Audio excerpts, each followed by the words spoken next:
Hey guys, it's December 12th, 2018, and I am at the specialist. It was a long trip.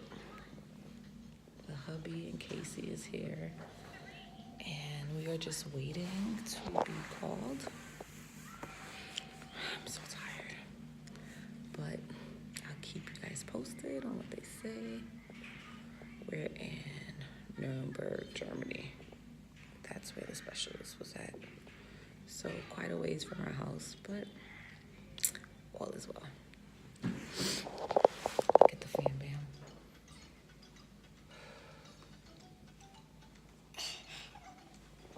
She wants her mama. I'll check in later. So guys, I'm going home with a glucometer. My numbers today was slightly elevated. Well, not slightly. My numbers were supposed to be 120 and it was 147. So slightly elevated, or a lot elevated. I'm going home with a glucose meter. I will do 1 week of diet and glucose. I will do. So hey guys, yes, so update, I'm going home with a glucose meter. My numbers today was a little bit elevated. It was supposed to be 120 after 2 hours of eating, and it was 147. Probably wasn't a full 2 hours, but whatever. I have to do a week of diet and checking my blood 7 times a day. And then we will revisit whether I will stay on checking my blood or if I will be having to go on insulin. So yeah, guys, I'm about to check my sugar, and I just wanted to let you guys see what I have. So I have a glucometer, my test strips, and my pen. I'll let you guys know how this reading went, and I'll also come back from my next reading. And guys, hey guys, it's another blessed day. We're back at it again. Yesterday I did not upload the video because I didn't have enough content. It was like a minute long. Yesterday was long for me. We woke up super early to head to the specialist, and of course I got bad news, you know, because whenever you're referred to a specialist, it's because something is not up to par, right? So they're checking to see, is there something that they can do, right? As of right now, I'm measuring my blood sugar 7 times a day. And it is not for the faint at heart. My poor index finger on my left hand was poked at least 15 times yesterday. From the testing at the clinic to the testing that I had to do on my own. And it really put life into perspective for me that from the outside, you may think that everything is okay, everything is peachy, but something can be brewing on the inside. And that kind of made me think of our spiritual life, that we may be thinking that we're on target, we're on the mark, like we're doing the things that God called us to do, but in reality we're not even touching the base of what He is expecting of us. And how sometimes as Christians we don't really want to take the time to do the internal looking. You know, sometimes when you look at yourself internally, it kind of messes with you, because you're like, damn son, I thought I was a good Christian, But then as you start peeling back the layers, you start to see that internally things need to be straightened out. There's maybe things that you forgot even existed, things that you even forgot happened, or things that you thought you dealt with, but you really didn't deal with. You've just been covering them with, you know, how you deal with them. So after seeing the specialist, you know, she was like, you know, from everything that you told me about your first pregnancy to this pregnancy sounds like it was a lot better. With Casey, I gained about 50 pounds, probably more. I lost a lot of it like as soon as I delivered her, but it didn't stop the fact that I gained a lot of weight. With baby boy, I have gained 5 pounds my entire pregnancy. And I was here tooting my horn like, babe, I only gained 5 pounds. And with a 45 or 50 pound weight difference in what I gained in my first pregnancy, this one has been the most, you know, intense, most complicated, you know, the most thrown up I've ever done, the most crappy I've ever felt. Like,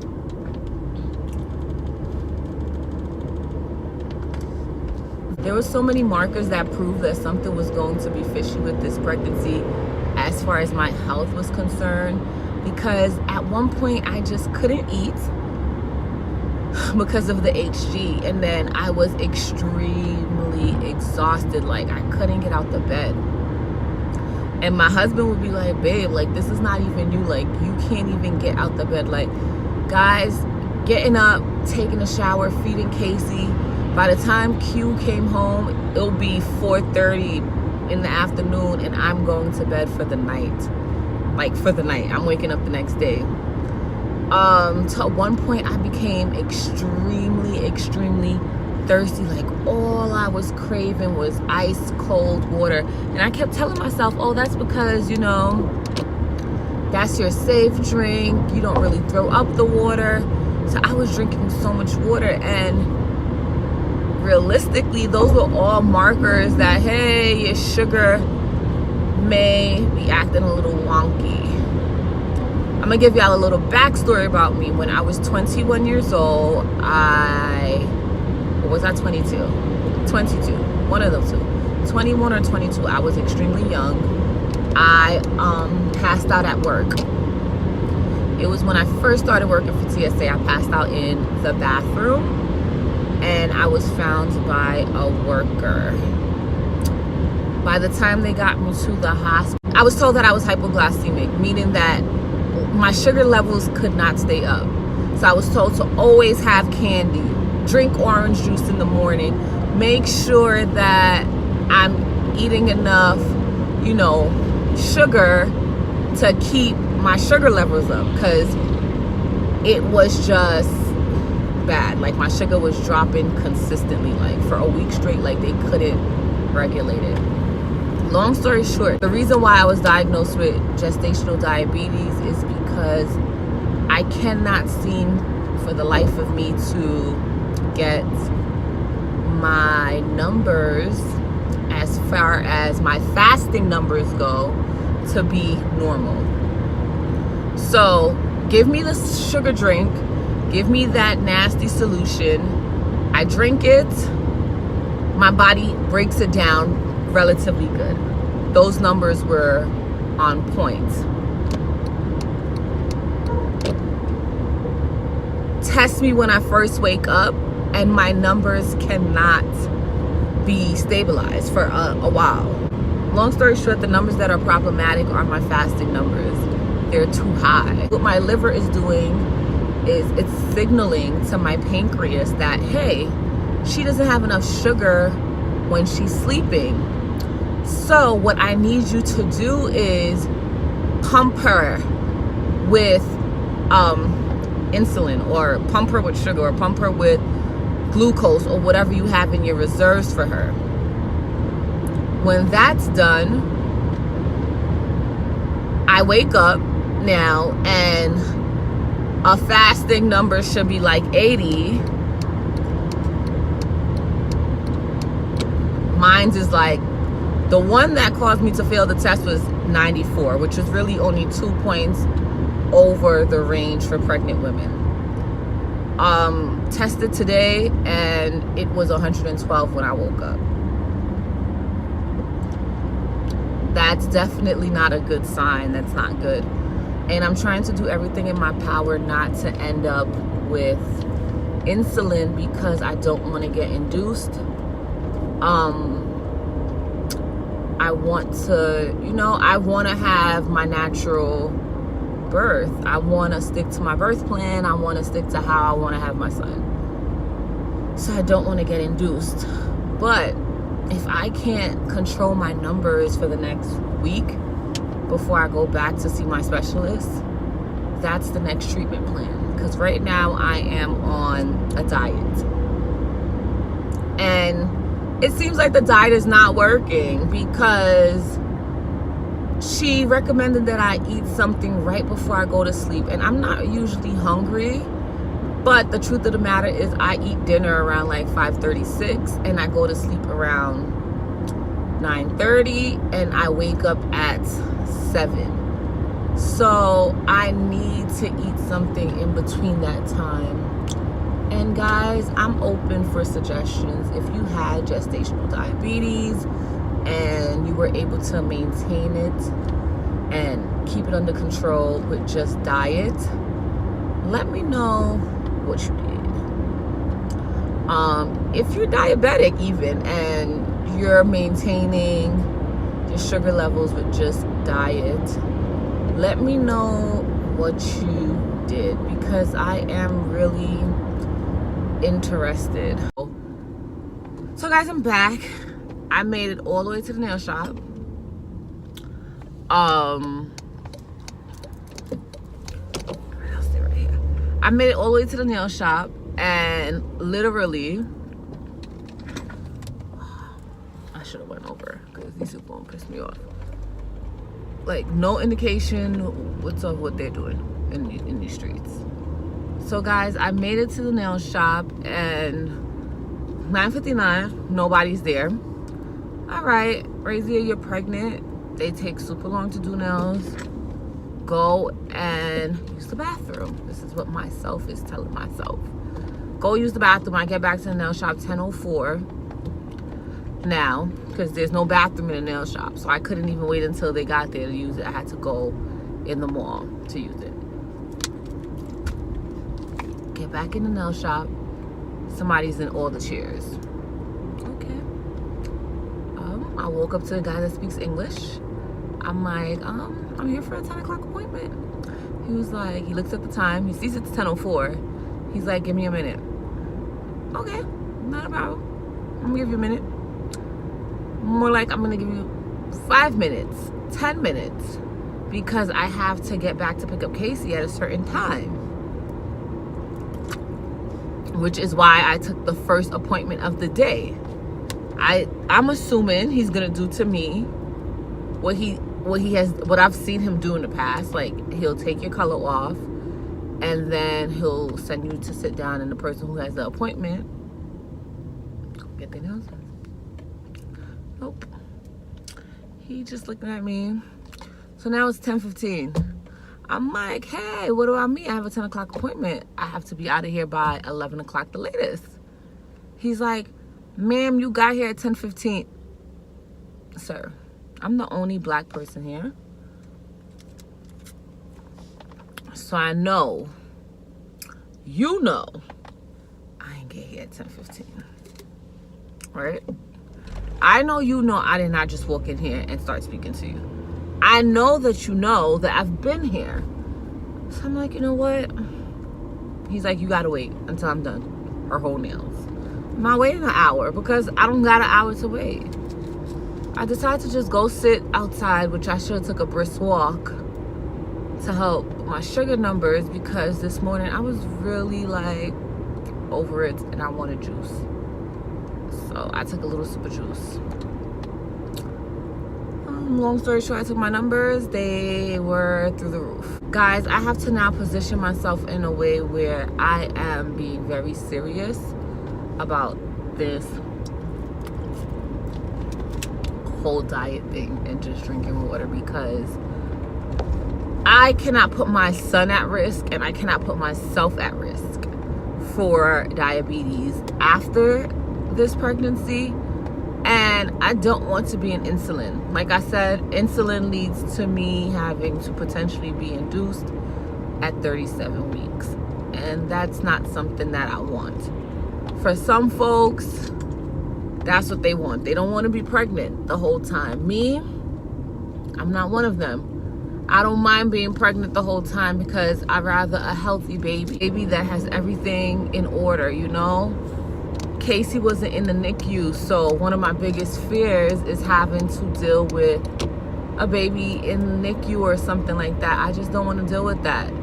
So, especially not in another country where I don't understand the language. So guys, I'm just asking that y'all keep me in prayer. Keep a sister in prayer. I'm pretty sure I'm not gonna come back in and do any extra vlogging today, because I'm over it. My numbers are supposed to be under 140. That thing was 170. But it was to be expected because I drank the juice. Because I wanted the juice. So now the issue that I'm having is a discipline issue. Razia, are you willing to be disciplined enough for the cause? Because right now, this is what's going to teach you things that you need in the next season of your life. And that's just how I think. I think that whatever you go through is not just for right now. It's not to punish you. It's to teach you something. And God is probably looking at me like, you need to learn discipline and what it means to sacrifice and what it means to submit to a cause that is not necessarily your own will. I don't know when the test is really going to come, but I know that if I don't learn it right now while I'm dealing with this gestational diabetes thing, that the road ahead is going to be a long one. And it didn't help that I ate and then got in the car and was sitting for most of the time that elapsed between my first reading and my second reading. You have to do movement. So I am planning on hitting the gym for the rest of my pregnancy. Anyways, guys, I'm gonna end the vlog here. I just want to say that God is good, God is faithful. Anything that you are facing today or, you know, during this holiday season, give it to him. Give it to him. Meditate on the things that the word say. Meditate on the things that God say. Affirm those things over your life. And stick to the cause. Stick to whatever the cause is that you have to do to get to the next level. It's like a challenge. Challenge yourself to do your very best in this season. It's the last month of the year. We're going to be having a lot of family time. We're going to have a lot of free time because school is off, work is off for most people. Some people take vacation. Whatever it is that you're going to be finding yourself doing this season, just make sure that you're including God in it and you're allowing him to really shift your focus and shift your commitment levels to the things of Christ. Until next time.